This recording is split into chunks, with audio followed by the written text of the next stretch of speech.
Bonjour et bienvenue à cette nouvelle vidéo. Aujourd'hui on va parler des dividendes et notamment du fait que combien d'actions, il faut se poser un petit peu les bonnes questions si vous voulez avant de lire un petit peu partout sur les réseaux sociaux. Voilà, j'investis pour mon avenir et pour pouvoir me dégager 1000 euros de revenus de dividendes par mois. Alors bien entendu c'est une phrase qui fait réfléchir. Évidemment la première question qu'on doit se poser et que la majorité prenne mal, c'est la majorité se pose la question, c'est ok, pour faire 1000 euros par mois, j'ai donc besoin d'aller chercher des sociétés qui me versent de gros dividendes. Et vous allez trouver très rapidement des sociétés qui versent 5, 6, 7, 8, 10% de dividendes. Et donc, évidemment, vous vous dites, bon ben oui, en effet, c'est possible d'essayer de dégager, de tendre vers 1000 euros par mois. Mais voilà, la deuxième question, évidemment, et c'est celle dont on ne parle pas, c'est pour quel capital? Parce que, évidemment, si vous essayez de dégager 1000 euros par mois, vous comprenez bien que vous allez devoir diversifier à un minima le portefeuille, vous ne pouvez pas acheter une seule valeur qui verse 10% de dividendes, et également, vous devez bien comprendre qu'en diversifiant, vous n'allez pas pouvoir avoir que des actions qui versent 10% de dividendes.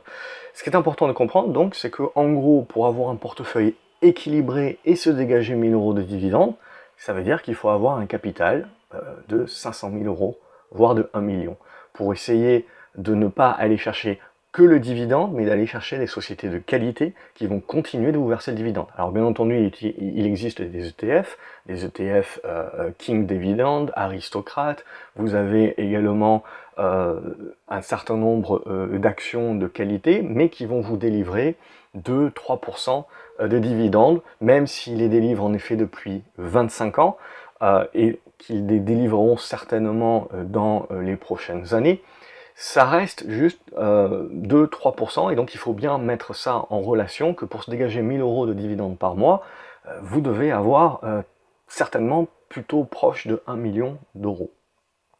Le deuxième point à prendre en compte, c'est que quand vous allez chercher des actions qui ont des fortes rentabilités de dividendes, donc par exemple à 8 ou 10%, ça veut essentiellement dire aussi que la société a d'énormes profits, mais que les cours de l'action sont bas. Alors ils peuvent être bas pour deux raisons, soit parce que le marché ne reconnaît pas ce secteur d'activité et donc ne le valorise pas, pour des raisons, ça peut être des raisons géopolitiques, ça peut être des raisons où le marché est déjà en train d'anticiper que le secteur va galérer un petit peu plus, et donc la deuxième raison, c'est le fait que la société est mal en point.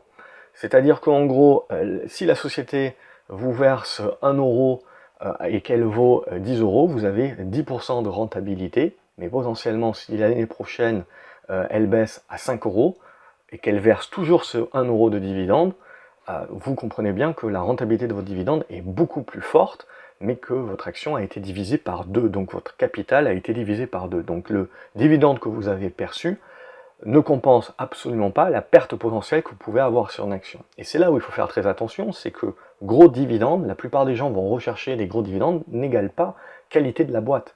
Si vous prenez une boîte comme Apple, tout le monde sera d'accord pour dire que c'est qualitatif, mais aujourd'hui, Apple, au cours auquel elle verse moins de 1% de dividendes. Donc vous comprenez bien que vous avez besoin d'une position de plus de 2 millions d'euros pour pouvoir en tirer 1000 euros par mois. Donc évidemment, ce qui est le plus intéressant pour moi, c'est de rayer de la carte cette question des dividendes et de se concentrer uniquement sur la qualité des business.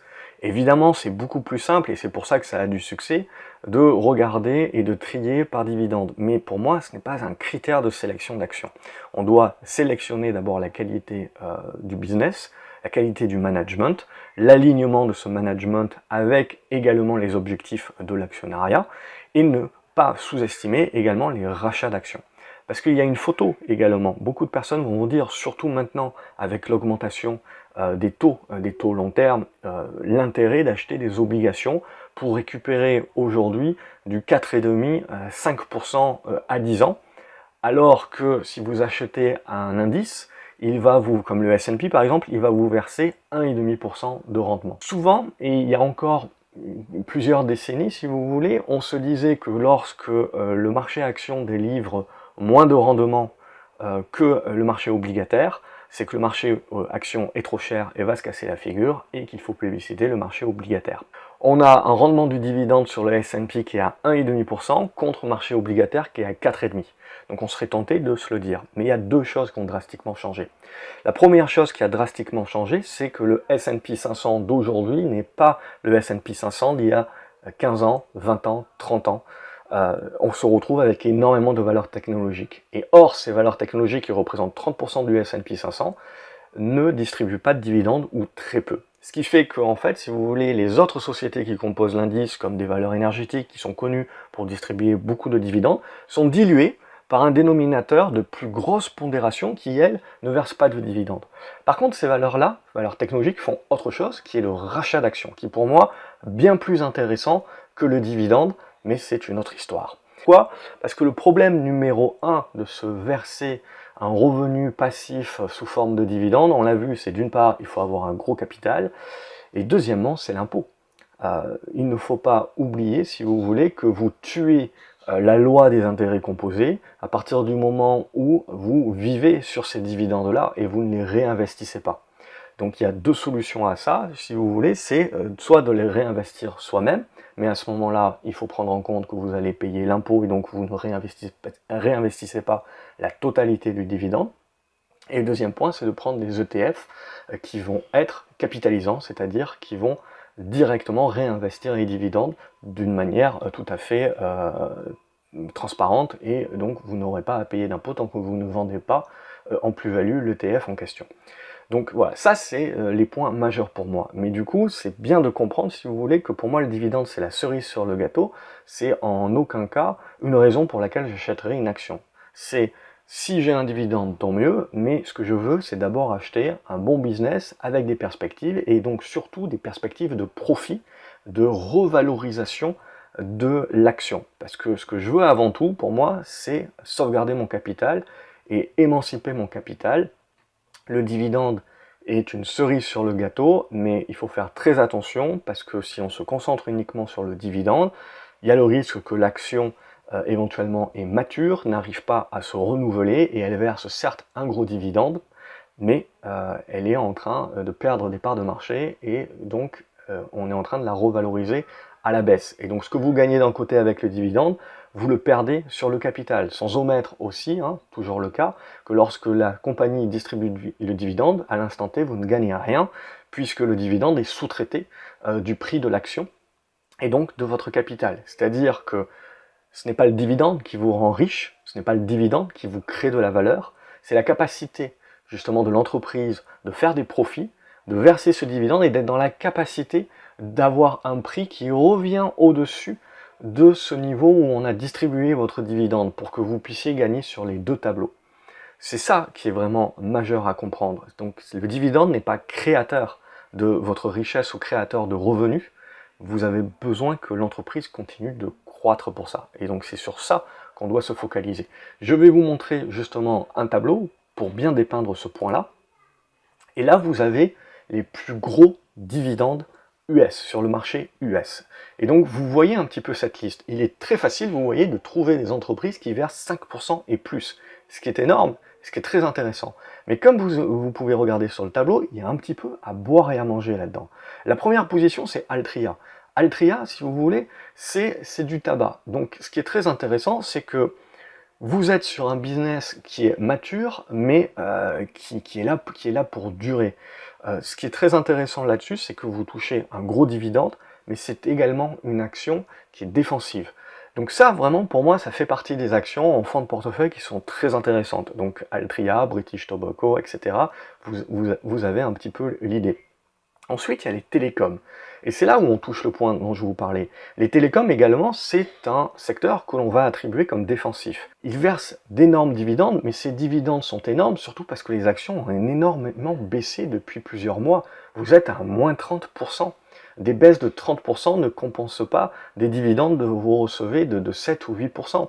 Surtout que vous ne savez absolument pas si la baisse va continuer. Alors vous pouvez faire vous pouvez décider de faire la culbute éventuellement et de vous dire, eh ben moi je vais acheter ces valeurs de télécom là parce que elles sont à moins 30%, éventuellement elles prendront encore un moins 10 ou un moins 20%, mais je joue leur aspect défensif, l'aspect que c'est des mastodontes, et donc qu'elles vont continuer de me verser le dividende et ne pas me le sucrer, ne pas l'arrêter si les choses vont mal, si on rentre dans une récession, etc.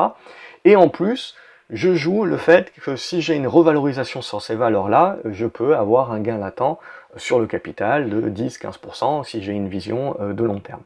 Donc on peut le jouer comme ça également. Mais n'omettez jamais, si vous voulez, que vous pouvez avoir une action qui va au tapis. Et là, vous perdez sur tous les tableaux. Donc c'est important, si vous voulez, de ne pas choisir ces titres que sur la base du dividende. Et le troisième point, on le voit, c'est sur les valeurs énergétiques. C'est des valeurs qui ont été revalorisées par le marché. Et donc vous êtes sur des hausses à x2 ou à x3, en plus d'avoir un dividende versé à 6 ou 7%, en plus d'avoir sur la majorité de ces valeurs-là énormément de rachats d'actions.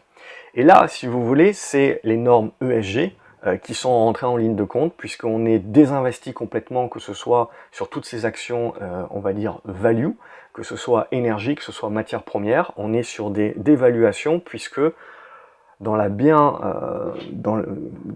bienséance, etc., on a mis en place des normes ESG et on a désinvesti sur les secteurs. Et ces secteurs-là, en fait, sont demeurés très peu chers. Et même aujourd'hui, en étant revalorisés avec du x2 et du x3, ils sont toujours peu chers. Mais c'est qu'une question de flux. Et donc, ce que vous devez bien comprendre, c'est que même si vous avez un business de qualité, même si vous avez en plus, cerise sur le gâteau, un bon dividende qui est versé et de bonnes perspectives et un bon management, vous avez besoin aussi des flux. Sinon, il n'y aura pas de demande pour ces actions-là, pas suffisamment en tout cas pour permettre au prix de continuer de s'émanciper. Et ça, c'est la base si vous voulez, parce que pour moi, ce qui est important, c'est toujours de dissocier deux choses, c'est quel est votre objectif? Est-ce qu'on est là justement pour essayer d'accroître la valeur de son capital et de son patrimoine, ou est-ce qu'on est là avant tout pour le sauvegarder? Et encore une fois, peu importe la décision que vous prenez, votre profil, ce n'est pas les seuls dividendes qui vous permettront de accroître votre capital ou de le protéger. Le dividende n'a rien à voir là-dedans, c'est avant tout la qualité du business et les flux. Le dividende, comme je vous l'ai dit, c'est un plus éventuel si vous êtes long terme, mais ce n'est absolument pas ça qui est créateur de valeur. Voilà, n'hésitez pas à me dire ce que vous en pensez dans les commentaires, à liker la vidéo, à la partager, et je vous retrouve dans les commentaires pour savoir ce que vous en pensez, et à une prochaine vidéo. Salut les gars.